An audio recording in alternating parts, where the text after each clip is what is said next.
நீங்கள் பார்த்துக் கொண்டிருப்பது நியூஸ் 21 செய்திகள். தமிழ்நாடு செய்திகளை உடனுக்குடன் தெரிந்து கொள்ள நியூஸ் 21 செய்திகளை பாருங்கள். உண்மை, உழைப்பு, உயர்வு. பழனி அருகே கள்ள துப்பாக்கியுடன் கேரள வாலிபர்கள் 4 பேர் உட்பட 7 பேர் கைது.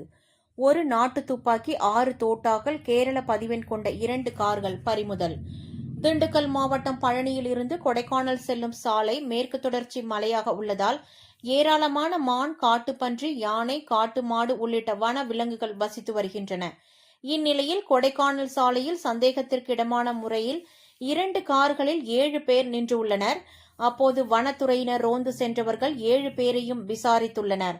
கள்ள துப்பாக்கியுடன் சுற்றித் திரிந்த ஆயக்குடியைச் சேர்ந்த ஷேக் அப்துல்லா, பேச்சிமுத்து, கர்ணன் மற்றும் கேரளாவைச் சேர்ந்த முகமது ராஃபிக், நெகாஸ், அப்துல் லத்தீப், முஸ்தபா ஆகிய 7 பேரை வனத்துறையினர் பிடித்து அவர்களிடம் இருந்த ஒரு கள்ள துப்பாக்கி, 6 தோட்டாக்கள், 2 கார்களையும் பறிமுதல் செய்து பழனி அடிவாரம் காவல் நிலையத்தில் ஒப்படைத்தனர்.